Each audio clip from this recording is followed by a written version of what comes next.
Fischer et al., Carnet Sermon 1962 is another example of a famous Fischer endgame, but okay, here it more looks like an Anderson endgame as black's knight seems to be better than the bishop, Bobby's bishop.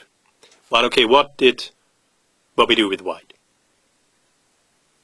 If white is nothing, then the position is statically better for Tal, and then black would be winning if white just shifts his pieces back and forth. So Bobby's rook cd1 was the right decision to inject dynamics into the position.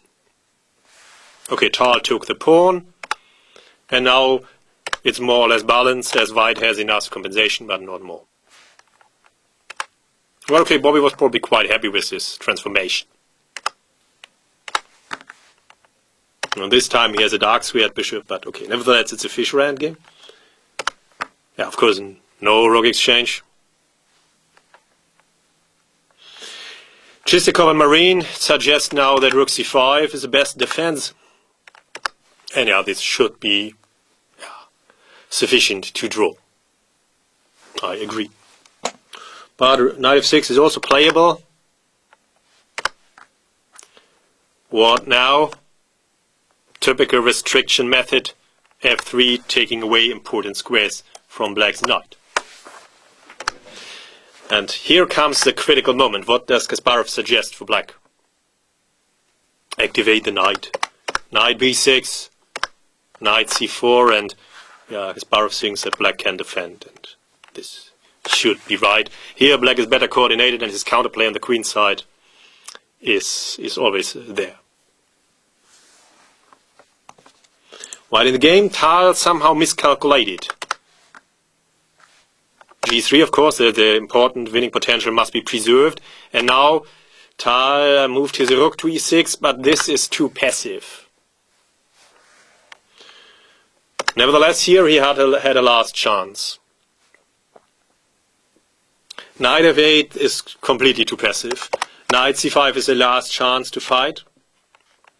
And here white would be better, but well, white is better, and there are only two results: white wins or it's a draw. White has good chances, but it's not as clear as in the game. In the game, after knight f8, rook d6, white is too active. King h6, everybody is coming from everywhere into Tal's camp.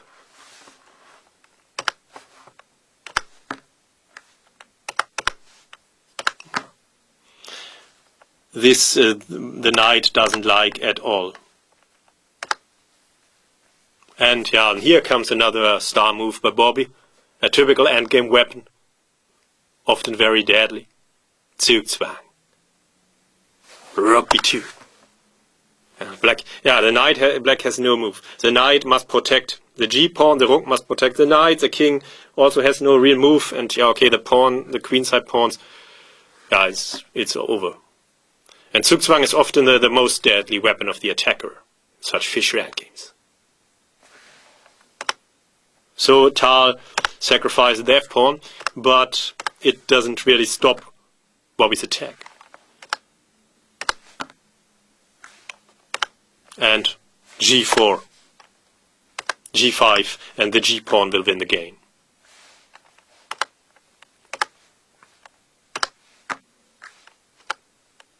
There is no sufficient defense anyway. White's long-range pieces coordinate so well. g6 or something else? Of course, g6 would blow it after knight takes. Rook g2, the rook belongs behind the passed pawn, and now it's over. White's g-pawn will advance to decide the day. Tal had to sacrifice the exchange. But in such a technical endgame, the rook is of course much stronger than the knight. Body check. Forcing the king to the 8th rank. Knight check, shadow domination. Game over. An impressive performance by Bobby. And this time it was a dark squared bishop, and I like the rook moves especially. In this moment, rook cd1, to go out of this static bind and to dynamize the position to add dynamic potential. Very important. Bobby had a very good feel for this. This is one of the reasons why he was so strong with Rook and Bishop against Rook and Knight. And, of course, in this moment, the deadly endgame weapon, Zugzwang, which destroyed Tal's fortress-like setup.